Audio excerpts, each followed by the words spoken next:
Hey, everybody. We are so excited to have this show coming at you today. If you're newer into real estate or you're just kind of getting started and you're not exactly sure where to go, this is a great episode for you. We've got Jay Heinrichs there. Jay has been doing real estate since before Dave and I were even born. So he's got just a ton of experience in different things.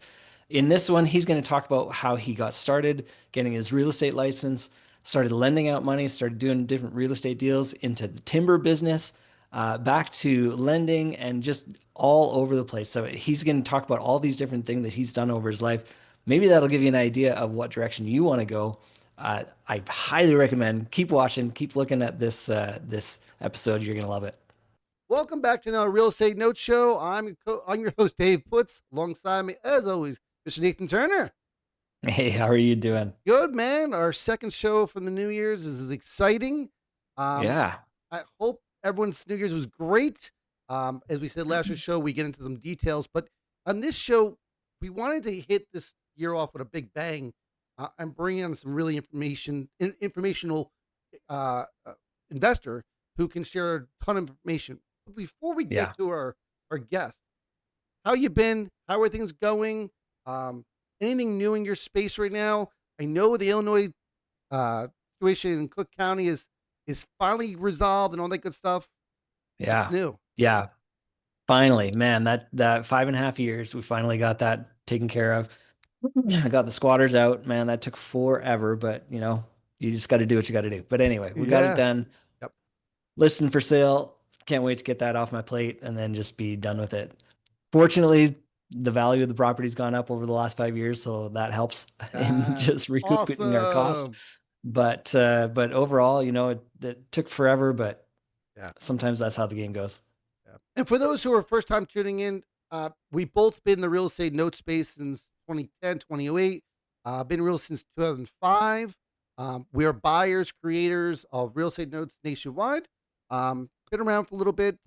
We're seeing market changes. We've been through the 10 years of non performing. We're enjoying the performing, but we're starting to see a little shift. The Yeah. space is definitely shifting in a weird direction. 2025 was a huge year for our money lenders. It's Yeah. also been a really big year to uh, for the seller finance space. It's growing immensely with wrap notes and things like that, seller finance stuff. But we have a lot of concerns. If you didn't watch our previous episodes, I would definitely look at that. We had Dave Polio at the end of the year. We had Melody right on from Housing Wire as well. A lot of data that shows some scary stuff. Yeah, just not to say you can't do it, but there's a right way to do it, and I think that is a missing piece for a lot of people. And if you're doing it correctly, and we're going to talk about that a little bit more today, Yeah. but if you're doing it correctly, it's a fantastic strategy. We're there as an exit strategy if they want to sell that note. Um, so there's a lot of potential there, but just make sure you're doing it correctly. Absolutely. I'm going to be having a book coming out real soon. I've been saying it for a while, trying to finalize it. And that book will help you go through that process. Based on my experience and my attorneys and networkers of I've connect with over the years. Um, Yeah. but one of the big things that we always press upon is your networking. Who you set yourself around, who are the people you interact with the most, and ensuring that those people will push you to the next level. I Yeah. know that there's a nice big event coming up in a few months. This is a time for Nathan to plug. For those who are not aware of this, let's get you all down to Nashville in May. Quick Yeah. plug for it. Man, we were so excited. We've got a really great conference coming up. Just the people are always what it comes down to. And we've got some amazing people that are going to be there. Some great topics, some really good stuff that's really topical and stuff that's going to help take you to the next level wherever that is. And can't wait. It's going to be so exciting and so much fun, and can't wait to see everybody there. So make sure you get your tickets. That's live up on the website, diversifiedmortgageexpo.com. Check it out. Come and see us. We're there. We're happy to chat and hang out with people. So excited to be there. Absolutely. I got to take care of my Yeah, dog. yeah, no problem. So before we get into our guest, which is awesome, Jay will be back in a second. What we want to do for the year for 2026 is really kind of hit home. We're gonna flip back and forth between those who are creating notes, those who are buying notes, Yeah. and going to give you a grasp of it. We're going to have some new investors come on the show this year to share their journey and how they're doing things. So, without further ado, we're going to introduce our guest here, Jay. Jay's been on Bigger Pockets all over the place. Jay's also been in the real estate game. Um, I hate to age him, probably longer than Nathan and I has been alive, which is amazingly awesome experience. So, without further ado, Jay, thank you so much for coming on our show. How are you?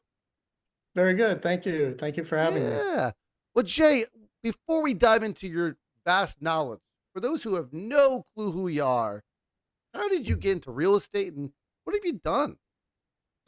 Well, I got into real estate. My dad was in the real estate business. And, as a typical teenager, you want to do anything but what your parents are doing. But the jobs and keep in mind, when I went into the workforce, the minimum wage was under $2 an hour. And if you made $10 an hour, you were rich.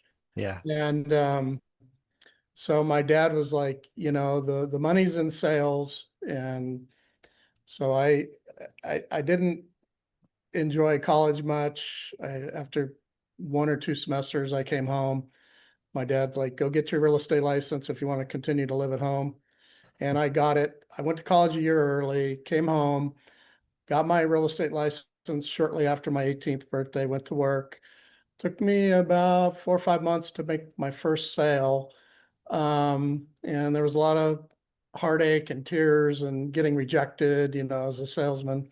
But when I closed my first deal and got that check for $900, that basically took me maybe 4 hours worth of work, Yeah. compared that to hourly wage, it's like, okay, this is what I'm going to do. So Awesome. from there, I've pretty much done all sorts of different things keep in mind, this is California. So at 20, I got my broker's license.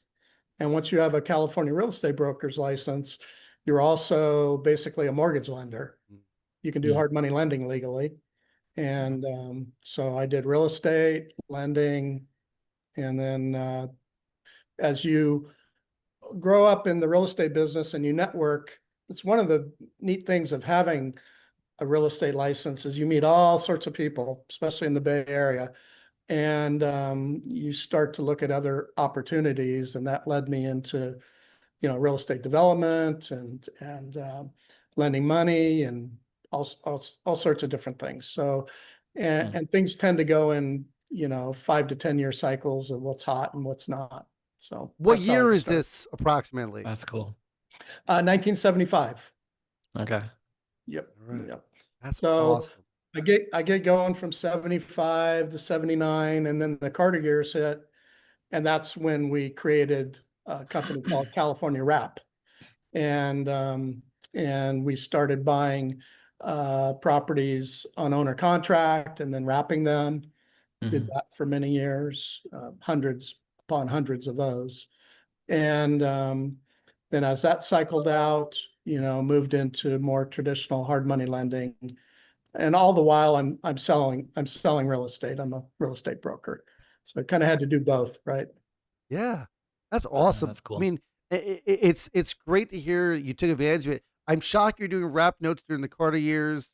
The interest rates probably went crazy, but you made opportunity.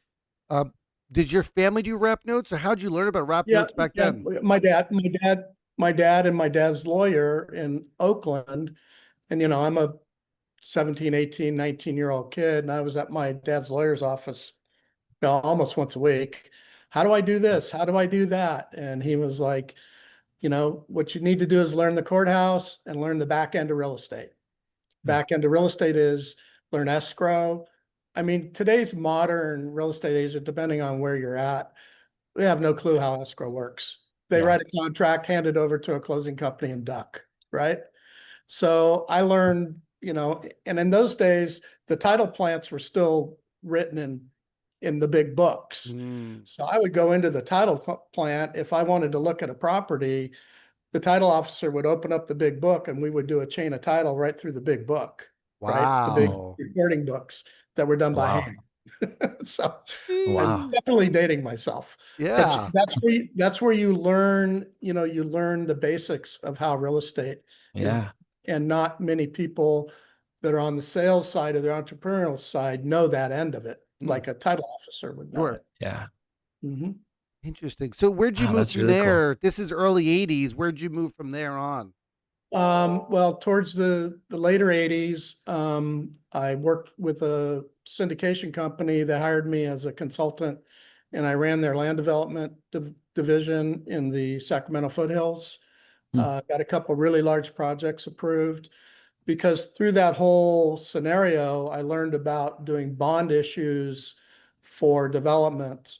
Because in California, you can use public bonds to build infrastructure. Most states you can't do that. Mm. So there's a whole process to do that. I learned it, and I brought in the first bonds for Lake Wildwood in Nevada County, and it was a Mello-Roos Act, which anybody from California knows what a Mello-Roos is. So I did the very first Mello-Roos in Nevada County, and Hmm. it was a $10 million offering in 1989. Oof. And so what you did is you put the bond issue on the development. And then with the bond issue, it allowed you to go to the bank and get a $10 million construction loan Okay. to Ah. build all the infrastructure. Then when all the infrastructure is done and it's handed over to the county as county improvements, the bonds are released and they pay the bank off. Nice. And then the bonds are Okay. attached to your tax bill. Okay. And that's Huh. how that went. But unfortunately, the earthquake and the war, that whole Uh, project stalled big time. And actually, the guy I was working for lost it. I mean, lost the whole project. oh my God. Wow. So at that point, I had to pivot and found myself kind of out of a job. And I stumbled on to the land and timber business up in Oregon. And so I got with a guy up there, started buying land and timber, Hmm. because of my background in real estate and selling rural real estate. I didn't know anything about timber. I thought they were all pine trees. Turns out there's fir trees and cedar trees and all sorts of stuff. And that worked out really well. I mean, that was a very lucrative run from 91 to about 99 because the Japanese were paying insane amount of money for export quality logs. Hmm. And the best export quality Douglas fir comes from Oregon and Washington. I know that. Interesting. So we did quite well with that. High five. And now I know why they have the term timber baron. That's awesome. So that That's petered cool. out in the late 90s when the Japanese economy cratered. Log prices dropped in half. Hmm. Harvest cost to harvest kept going up, so your margins got completely squeezed. And at that point, I had gotten with a local community bank, which I'm a strong proponent of community banking. And I started with a young banker. I was young, he was young. He gave me my first lines of credit to buy timber, Oh, $100,000 line of credit, which ended up getting up to like $2 to $3 million by the end of the 90s. And I was able to talk him into switching that over to buying foreclosures. Hmm. And so I started buying foreclosures at the courthouse steps, ton of work. And then I went back to him and said, hey, I know about, mortgage lending because I'd done that all the sure. while in California. I'd like to turn these into guidance lines and go into mortgage lending. So they did that, and he raised that up to $10 million, which was a pretty good sum for mid 90s, small hard money banker.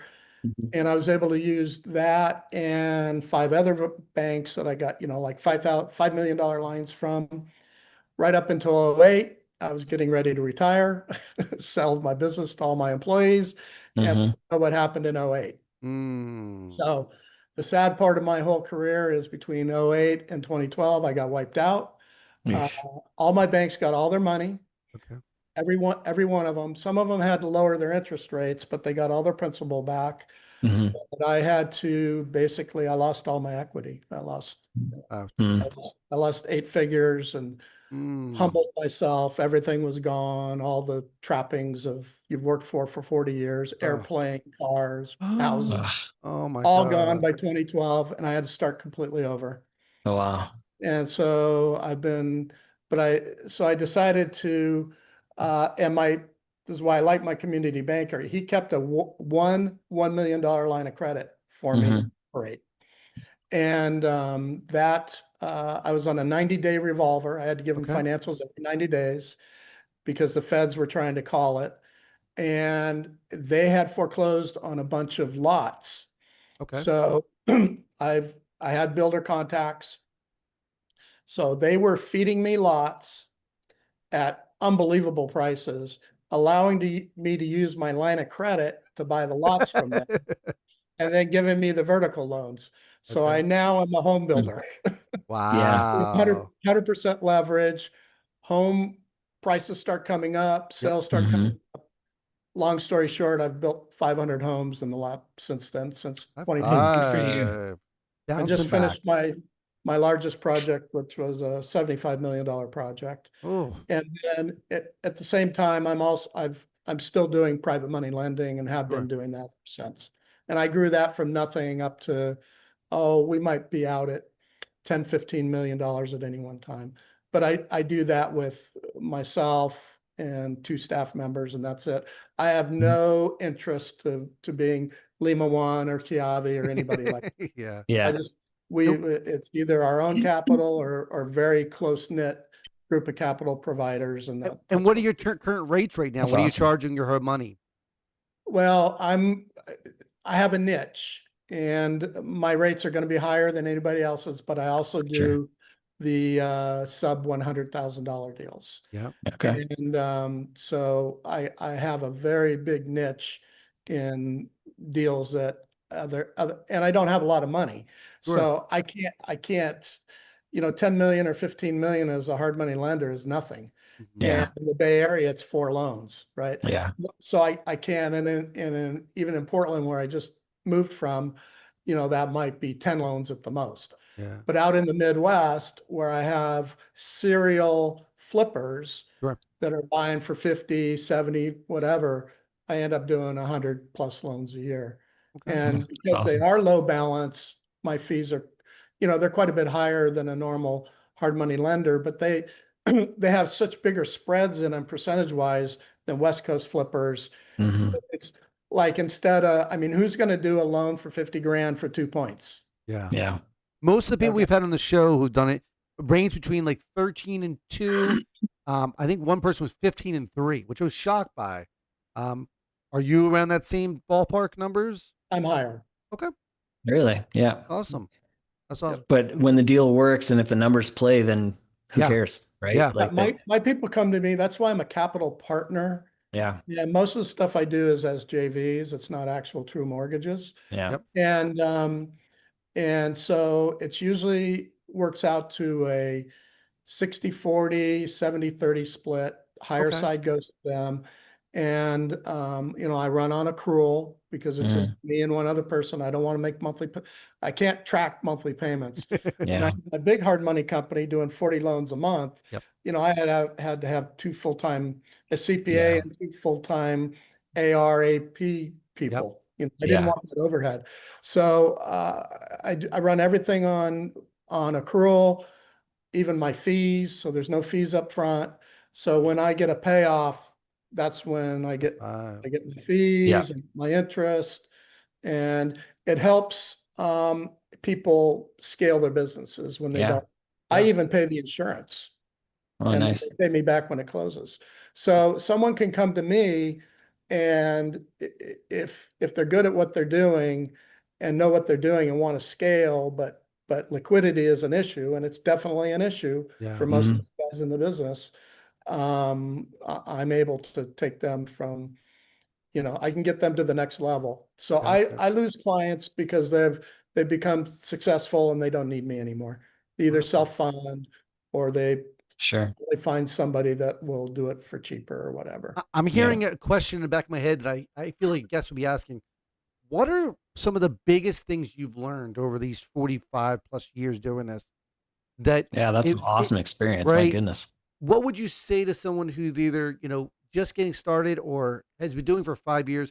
What are some experiences you've had where you say, man, don't do this, definitely do this? Some good life tips Well, for getting in. one, because I work all over the country. right? I just closed 3 new builds in North Carolina. I'm building a house in Charleston right now. Mm, $1 million spec home. Um, every market is different, so it's very difficult to just have one generic, you need to do this. You have hmm to you have to take what your local market is going to give you, or the market you choose to live in, and stick to that lane. And it's not one size fits all. Like you mentioned, Chicago. Yep. I did a Yeah. lot of deals in Chicago. I just Yeah. got out of the deals in Chicago. Yeah. And thank God the values doubled. Otherwise, but they took years to get out of. I've Yeah. Yeah. never seen a more dysfunctional city government than the city of Chicago. I mean, Absolutely. for the real estate entrepreneur. Yeah. Yeah. But anyway, Yes. so pick your market, pick your lane. Nothing stays the same, as we've seen with the interest rates up, down, COVID. Yep. I mean, when I started my 90 home project up in Oregon, we were going along and then COVID hit. Sure. Yeah. And I'm paying $30,000 for a lumber pack. And within 12 months, I'm paying 60 to 80,000 for the same lumber pack. Yeah. Thank God the houses went up 60 to 80 grand. That's Yeah. where inflation happened, Yep. was COVID. Yep. So what are some things, if someone Mm. wanted to get started, they would say, you say know your market. That's a big one, right? For real estate, is know Yeah. your market, know your thing. What was your biggest mistake? You mentioned that you lost a lot in '08, but I don't think it was something you did. If you can go back, how would you protect yourself better? Was it operational? Was it too much leverage? Where do you think you went that you could have came out of '08 in a better spot? Well, for sure, if I had no leverage, which today I have no leverage, everything I hmm do is with cash. hmm Except for the building, because I don't have that much cash. But for the hard money lending, there is no leverage. So if we do have to ride something through, we're not paying. '08, I was 100% levered. Yeah. I had lines of credit. I had investors that were the equity, and then that's why you find a hard money lender that was in business prior to '08. There's not many, Yeah. Yeah. because they all had to retool. Yeah. They all went through what I went through, Yep. which was your bank's calling your lines of credit. There was no liquidity. There was no out. You Yep. couldn't sell anything. You could Absolutely. only sell stuff for cash. I mean, I had homes where I was writing checks 50, 60, 80 grand. You know, hmm I, like $120,000 loan, perfect example of a house that was worth 160 in Atlanta, and the most I could sell it for was 35 grand. Wow. Yeesh. Yeah. Yeah, I mean, and you do that times 100, and you could see where I got wiped out. Yeah. And I had there was no choice. It was either that or bankruptcy, and I was not going to go bankrupt. You know, hmm I would rather sacrifice my equity so that I could live to fight another day with my bank. And that's how I was able to start What again. were some of your biggest? And Go ahead, Nathan. I was just gonna say, like, look, hearing your story and you went from this to this, and then that kind of petered out, and so then you changed to this, and then changed directions over here, sometimes by choice and sometimes not necessarily by choice. But what I'm hearing kind of overall is know your market, know what you're doing, keep an eye on it, and when it's time to pivot, pivot. Yep. And as real estate investors and professionals, this is what we do: is you keep an eye on it, and when it's time to pivot, you can. And so you do, and you just change directions and go do something else, because there's so many different ways to It's do what we it's just do. like today's apartment syndicator. Yep. Sure. If they Yeah. had known what they known 5 years ago, they would Right. have been pivoting and not thinking Oh they were going to God, sell stuff for three Yeah. cash. that was Yeah. Right? huge. Yeah. As all these investors get wiped out of their equity one Yeah. after Yeah. another. So, what were some of the biggest influences? Was it books? Was it a person? What were some of your biggest influences in life that kind of helped you I'm not gain a your big knowledge? I don't read business books, never have. Okay. My Okay. influences were my dad's a real estate attorney, who was a top attorney in the Bay Area. I mean, he ran with the guys that own the Raiders, and Wayne Valley, who was the biggest developer on the east side of the Bay, Okay. um, and all those contacts that I got to network with. I mean, these were multi-millionaires, Right. in the 80s, and I Hmm. learned there. So me, it's more like, and my banker's been a really good influence on me. Not letting me get over my ski tips when I wanted to. Hmm. And, so, but books, Connections. I'm Yeah. not a big books guy. So you mentioned bigger, Connections and relationships. Yeah, that's awesome. and you're all over Bigger Pockets. I think you're one of the biggest contributors there that people trust and rely on you. What are some of the biggest misnomers or mistakes you're seeing people make, that if you can put the big bulletin board out there, what would you tell them? I think some of the biggest things I see going on, and it's not necessarily for the people trying to do the transactions, but it's this whole sub two thing. And, Mr. Morby got into it right at the right time when rates skyrocketed. Hmm. And sub two wraps are not, we were doing them in the 70s and 80s. This is not a new concept. Right. Uh, but it is for a site Yeah. like Bigger Pockets, which is full of newbies and inexperienced investors. And they're all worried about what's going to happen to them when the real risk is the seller of these properties to somebody who's not really qualified to take on a subject to. Yeah. And then the fraud you're going to see a ton of fraud because I Yeah. already lived through it because, they get into them subject to, they now realize they have no personal liability, on the note. And the next thing you know, they have a bad month. They keep the rent, but don't pay the mortgage. Yeah. And this is why the AITD, all-inclusive trust deed, was created in California. It gave the seller of these a vehicle to Hmm. foreclose out these people Wow. Really? through That's interesting. AITD foreclosure. Hmm. Whereas if you're doing a subject to and then just wrapping it with another mortgage, the Hmm. people that sold the property, they don't have any ability to foreclose these people out. And I don't care Hmm. what people are talking about oh, we'll just deed it back to them. And that Hmm. stuff, that just doesn't work. You have all sorts of tax implications and whatnot. Yeah. So So I encourage people is to get that document and read it. AITD is a document that a seller of a property with the person who's due the sub two portion, that's the kind of deed they would acquire and sign off It, on to transfer that property from the seller to the sub two buyer. okay, so you have a seller. Yep. Mr. Seller wants to sell, and Mr. Buyer wants to buy sub two. Hmm. The property is sold on a grant deed to the buyer. The seller takes back an AITD mortgage, which Ah. right inside the Oh, okay. mortgage, if you just get a copy of the mortgage, it's just a brilliant Yep. document, um, lays out the underlying mortgage and also has notice of default provisions in there.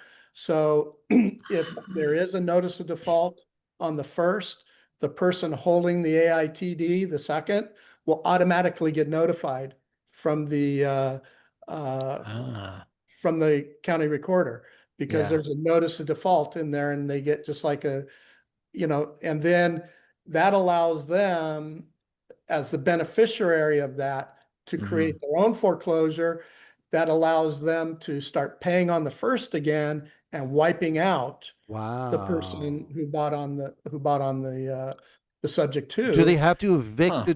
it if that person B, the buyer of the seller, then wraps it with a new borrower? Does that original seller have to evict the person who's living in their house? If they don't get paid and they Really? foreclose. So Hmm. it's a mess for Yeah.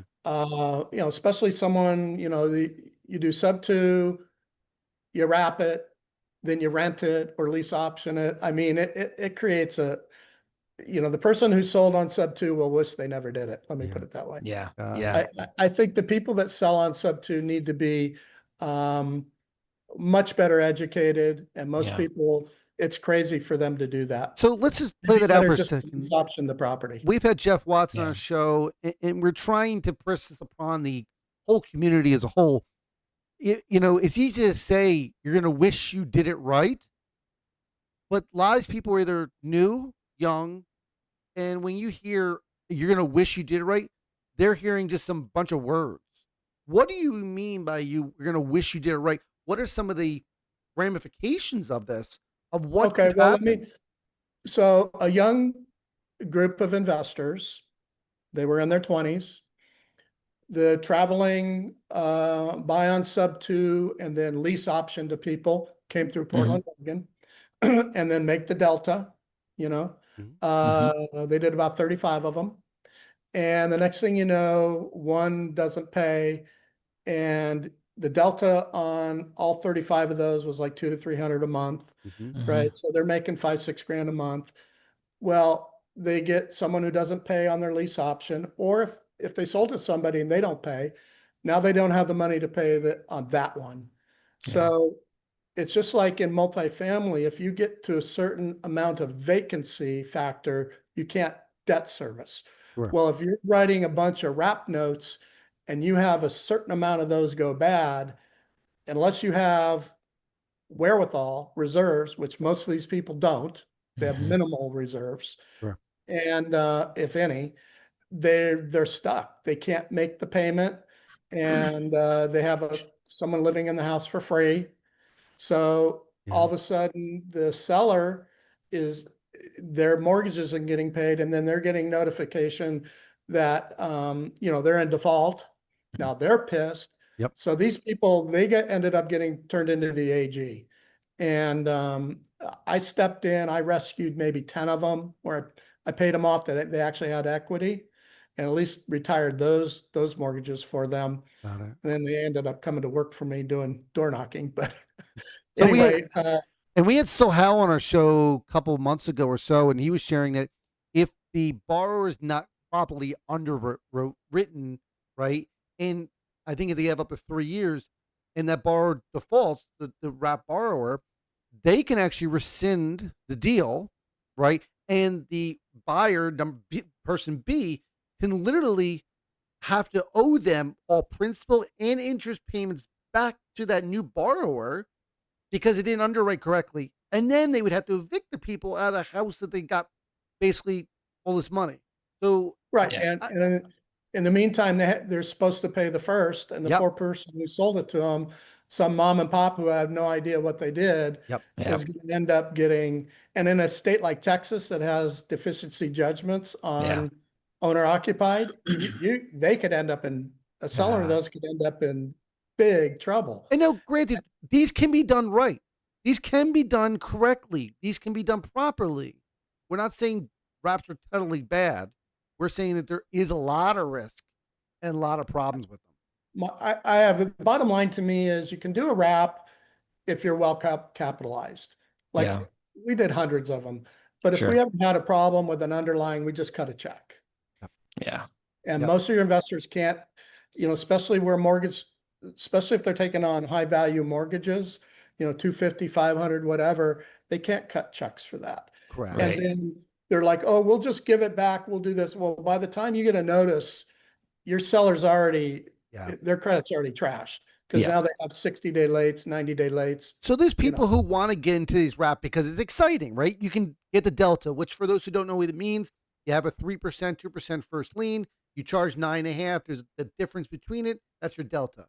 So So because the your monthly payment is whatever, $500 and you're bringing in $900 a month. Sweet. Now you're making $400 yes. a month. So that person Sounds great. is saying this is easy money, Yeah. and then they hear this conversation, they get scared. What would you recommend them do differently? Because they have the drive. What would you say do this differently to leverage this idea, this interest? Well, it seems like to me, if you had third-party servicing, that would help, right? And instant notification of a default. When you're talking about the 3-year rescission, that's on an owner-occupied Dodd-Frank. Yep. And I think this works best in the investor realm where they're Mhm. non-owner occupied. Mhm. I sold one house, one of my REOs to an owner occupant. And of course, they paid for 2 years, went into bankruptcy. I mean, it's just, I will never do that again. Yeah. If there's no way, banks are set up to do owner occupied. I don't want anything to do with owner occupied Right. because they have so much power over the lender. And, Yeah. that's why defaulted notes have to be bought at such a big discount Yeah. because you can Hmm. get them forever, right? It Yeah. costs a ton of money. We bought. It can take you 5 years to get a squatter out of your house in Yeah, there Chicago. you go. We've done tons of foreclosures in non-performing space, and for the longest time, that's what we loved doing because that's what was the Yeah. market, and we had a pivot. Um, you've seen the market shift, right? And we've been waiting for this market to change since COVID. We knew that when COVID hit, it was supposed to shift. Then it didn't.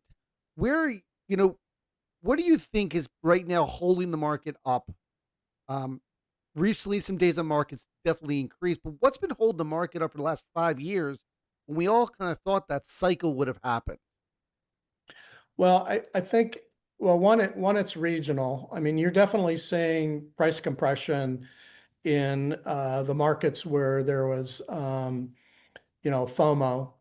Hmm. Texas, Hmm. Florida, some of those areas. Um, I know up in the Portland market, I've sold 81 out of the 90 homes I built, and the last four or five are just, all of them were sold at C of O, right? Certificate of occupancy, boom, close.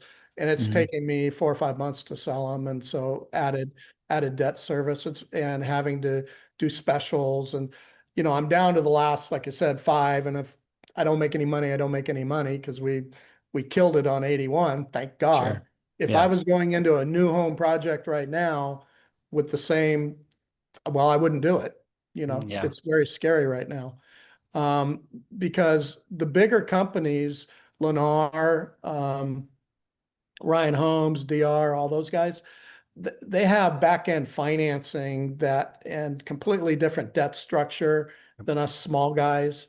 And they can talk about pivot. They can totally pivot with the market. Yep. Yeah. They can basically owner finance if they want, bundle it all up as a security, get their money, whatever. So they're still going. I mean, part of my money capital partner business is I provide money to developers for soft cost, Gotcha. Hmm. and because soft costs can be 500 to $1 million per project. Yeah. So I've got four of those going right now, which are all $1 million plus deals. And I'm just realizing some people may not know clue. Explain what soft cost is for those who are turning. They get into contract on a property, but you have to take it all through the entitlement process with the local jurisdiction.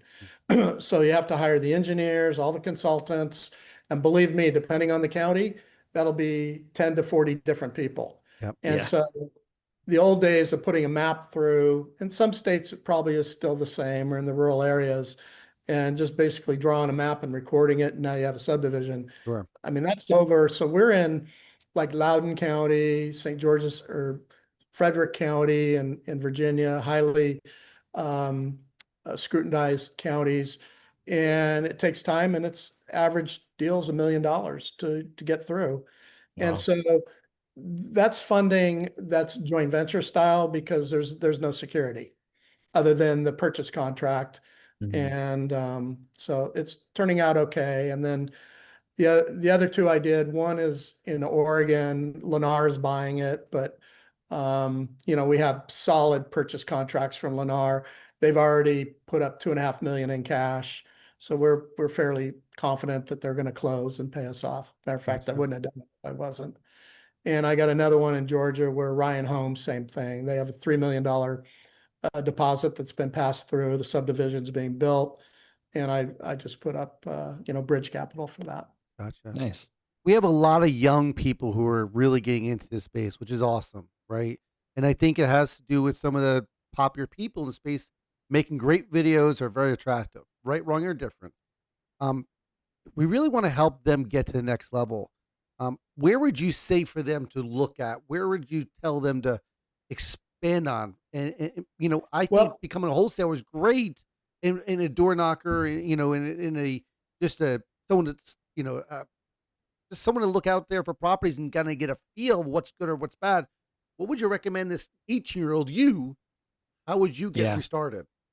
well, in my mind, well, one, wholesaling is is really being regulated in. Yes. Oregon just passed laws. Iowa, it's illegal. Uh, Illinois, Yep. you need a real estate license. So to me, Yeah. if you're going to get in the business, the transactional side of the business, you need to get a real estate license. Okay. I know a lot of people don't want to get one, but you need to get one. And then because you're now going to network with people that are actually doing transactions. Mhm.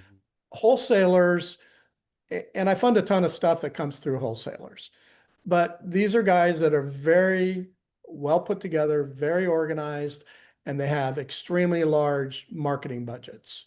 By Hmm. that, I mean 20, 50, $100,000 a month marketing budgets. Hmm. And they're just doing transaction, transaction, transaction. Um, if you're just starting out and you have limited capital, the real estate license allows you to make money on transactions, or if you Hmm. want to wholesale, you can in areas where you need the license, you're doing it legally. But as much as anything, just the networking with other real estate people that are successful. I mean, that's how I did it, you Yeah. know. And I don't know why it would be any different today.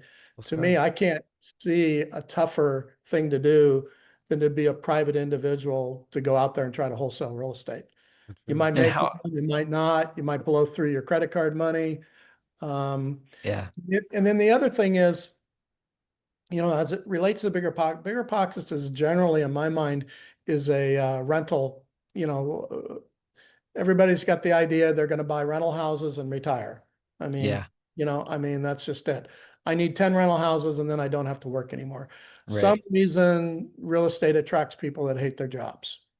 And I don't want to work for the man, and I don't want to do this, and I don't want to do that. I don't think they realize, as someone who has never worked for anybody, even when I was working for the big developer in California, I was an independent contractor in 1099. When you start working for yourself, you now have to pay all your own insurances, all your own stuff. Yep. Um, Having that job that gives you stability, income, you need that to get loans. I mean, I still to this day, it's hard as hell for me to get mortgage loans. Yeah. Yeah. It's one, I have so much going on. My tax returns are 5 inches tall. Yeah. Nobody can understand them. Well, what's this? Why are you buying property in South Carolina when you live in Oregon? Yeah. And what's this about Mississippi? Yeah. Yeah. So it can make it more difficult when you're self-employed. Um, but the rental game, if people want to get into it, there's nothing wrong with buying houses, sitting on them. Pick your lane and know that it's a long-term thing. Get your properties paid for the best you can. I mean, you have the big arguments on bigger pockets, leverage versus cash.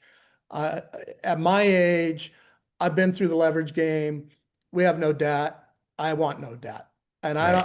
I don't care if my returns are not levered up to create these Yeah. spreadsheet returns. I would rather have no debt and just live my life.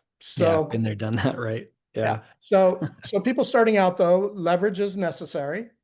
And I think in my mind, you pick your lane, and if you want to be a landlord, try to choose correctly, and just realize that it's a long game, and don't get discouraged when you realize having 5 rentals is not going to get you into retirement, So right? how easy or hard is it to get your real estate license? Because that was the first piece of advice you gave. So is that something that anybody can do or Anybody with a high school education, for yeah. sure. I mean, look at Okay. all the people that English is a second language have real estate licenses. Mhm. Sure. And Yeah. I can tell you, they don't do the courses in foreign languages. Wow. Right. It's in English. So Uh, it's a course and then some money and off you oh go. yeah, it's cheap. You can get a real estate license for $500 even Okay. today. And where I think some of it, and this is why wholesalers, and I deal with a lot of them, you do have to go, if you have a bad criminal background, you're going to have to explain it. Mhm. Right. So that's why in wholesaling, there's no licensing usually required. And who knows Hmm. what the heck they're doing and what their credit is and everything else. Hmm. And then to go into the mortgage lending industry, I mean, that's another great industry if you can work into it, stay in it 10 years and Hmm. get up to be a top MLO. I mean, they make very good money, Wow. Hmm. and they make it on referral basis, and they don't have to risk their own capital. They're lending your capital and Hmm. making fees. And if you can grow that, but again, you have to. And I had a mortgage banker license, and I was NMLS licensed. I've let it go because I'm not going to use it anymore. Hmm. But you have to go through the full FBI criminal background check there. Oh, wow. Gotcha. And so if you're, so all your MLOs out there, for people out there listening to you, if they have an MLO and an MLS license, at least you know they've gone through criminal background checks. Yeah, that's good. That's good. That's good. One of the big ones going along with hard money lending last year was fix and flip people, right? People who were new to investing see a house and go, man, I know the house can be fixed up and flipped, and I can make good amount of money. And a lot of younger people who are, out there being aggressive, which is great. What would you recommend to them who go to you for hard money or go to me and Nathan for hard money loans, and they're about to fix and flip a property?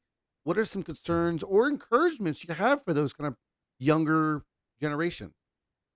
Well, they need to get some cash together. Even in my program, to start with me, you have to have some cash.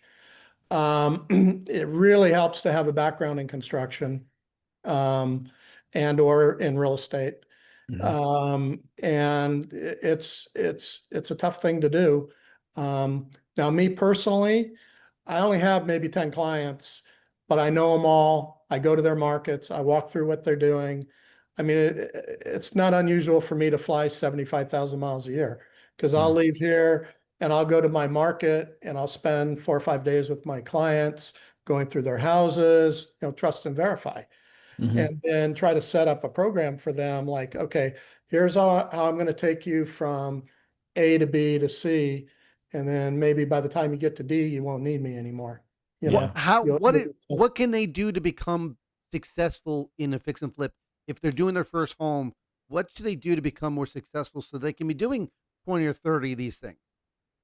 well, they have to be highly organized. You have to have a funnel to find, and that's one thing about the Midwest. That's why I like the lower value Midwest. There's no shortage of inventory. Hmm. Same thing when I went in and did, 50 loans in South Side of Chicago. Hmm. There was no shortage of inventory there. I mean, Right. I'm looking at these brick duplexes that would cost 700, $800,000. This is 12 years Right. ago to rebuild, and they're picking them up for 30 grand. Yeah. You know what I mean? And so it's like you use logic. The flip side of a city like Chicago, though, is how hard it is to do things there. Yeah. And then you have to be careful in a lot of these markets, with crime Yeah. and people stealing your stuff. Yeah. So I can tell you how many air conditioner units I've had stolen over the years, HVAC systems and water heaters. Yeah, I It's in the know. hundreds. Yeah. Yeah. Yeah. So First thing it now, goes. depending on the market we're in, and those tend to be the best cash flow markets where investors want to buy rental property, we don't put them in until the tenant is going to move in. Got it. So Hmm. the house is occupied.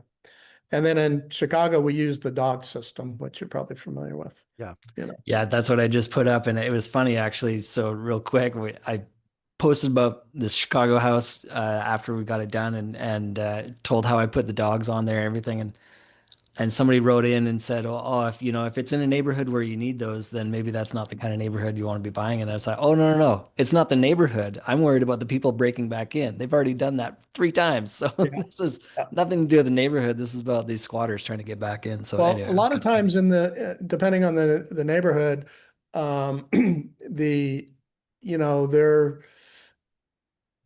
it'll be their cousin that comes back in. Right. They'll let somebody know, hey, Yeah. I'm moving out. This house is vacant. Yeah. He may Yeah. not do it, but their cousin might. Yeah, exactly. Yeah. So it's all to do with that. Not, yeah, I'm not worried about the neighborhood. My very first hard money loans were in Detroit. Yeah. And the guy there that was doing the rehab and fixes, and the marketing company selling them was out of LA, called the Radio Roundtable, and Nick Vertucci, if you ever heard of him. And this guy was genius. I mean, he would go into the houses. If there was copper pipes, he would paint them gray. So when they went in at night, it didn't look like it was copper. Yeah. He figured out that most of the thieving was being done by somebody who worked for the contractor coming back after they knew they just put in a new stove. They just come back and steal it. Okay. So what he did is he got retired Detroit police officers to be on site. And when a contractor came in, he got pictures of IDs, list of names. And once Yeah. he did that, his thefts went down like 95%. Mm, Interesting. So that's these are good just thinking. things you have to do Yeah. when you're working in areas. Yep. And most of your investors out there don't live in areas that are like that. No, that's true. So You they're know, unaware. They're never even thinking about that kind of thing. yeah. Although it's creeping out. I mean, city of Portland, I've Sure. Yeah. people in the nicer $1 million neighborhoods are getting their stuff stolen. So Yeah. yeah. So Jay, I mean, this has been a fantastic conversation. I love Yeah. hearing about everyone's stories and somebody who's got so much experience. I love hearing about that. Just Yeah. there's a different way to do things. So zigzag, whatever you got to do, and there's always a Well, way. they can, and for your cashed up investors that have Yeah. cash with a lot of money in IRAs, I'm a total proponent of buying notes. Yeah. Or yeah, absolutely. As opposed to using your IRA to say buy a rental property. Correct. Right. Unless Right. you're in an area that thing is going to you smoked the deal Yep. and it's going to go up a ton. We encourage them to buy partials. Just buy a bunch of For sure. partials and be in a really better spot where they're kind of protected with a partial versus being in a in a note where it can default and then you're getting messy. So yeah, absolutely. Notes is a great spot for that passive investor. Well, in California, parcels, we call them fractionalized. I did hundreds of them as a hard money Yep. lender there. Sure. And you can do up to 10 fractionalized. And then after that, you have to do some sort of PPM. Mm-hmm. Mm. So, and again, they came out with documents to protect the investors because I did have a loan on a house in San Francisco where I had a fractionalized, I had like 6 people in it. And this Yeah. was the 89 Yep. meltdown, 90 meltdown, and 2 of them wouldn't kick money in, and Yeah. it's got lost to So foreclosure. partial a little bit different where I would sell Nathan 60 months of payments when they're not really fractionalizing it. We're actually just splitting the payments where he takes the next 60 months and his IRA gets the next 60 months of payments in full. And after 60 months, it reverts back to me. Then the actual So note how do plan. what's the security for that? No, Do you get, he owns a note then. He owns it He oh, owns a I note see. for for that so I'm period. actually doing an assignment and a launch to Nathan. Nathan's IRA gets 60 months of payments and then he So assigns it back to me. he owns 100% of it. Yep. Mhm. Yeah, Yep. I like that. Yeah, Yep. that's a Yeah. good one. Yep. Yep. Yeah. So Well, that's been great, Jay. So yeah. with your experience and what you've seen in market cycles and everything else, what are you seeing for, like, let's call it the next 24 months, 2026, 2027? Where do you see the market going? What's the new opportunity? What's something people should be looking This is out something for? we ask all our guests come on Yeah. here.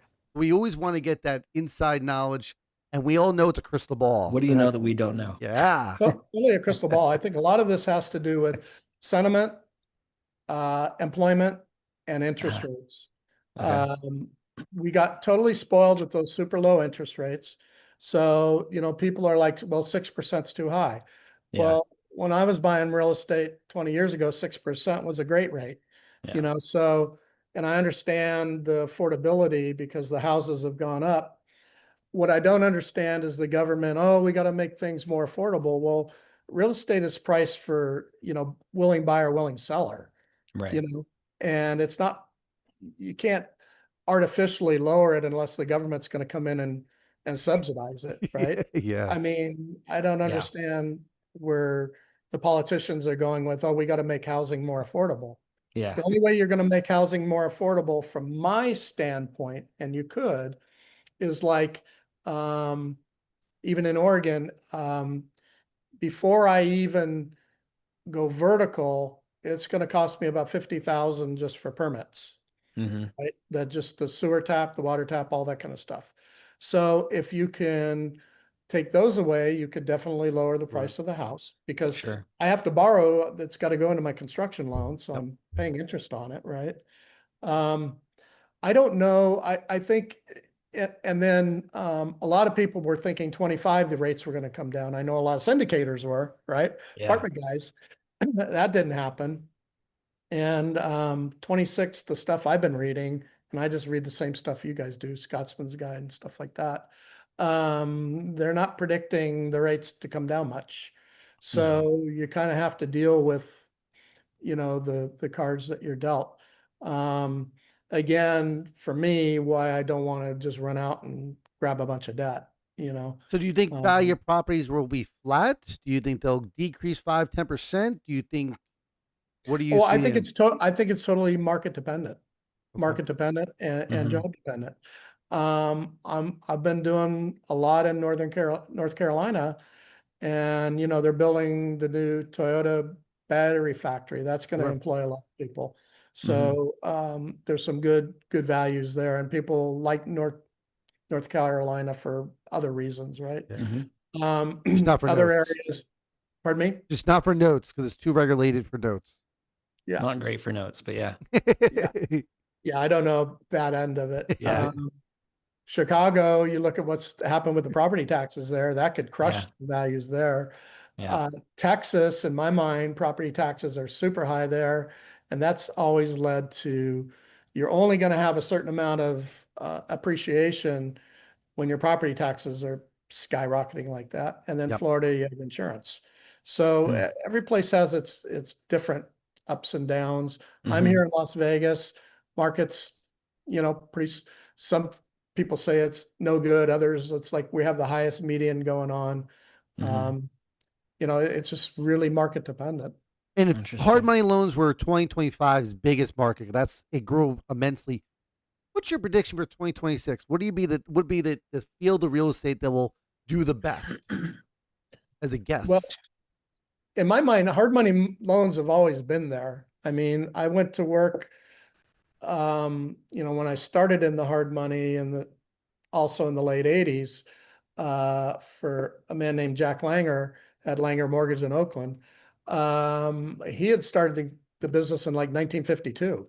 Sure. So, Wow. but a hard money loan in those days was a second, because when you went to buy a home, an owner occupied home, the banks would only loan no more than 80%. Mhm.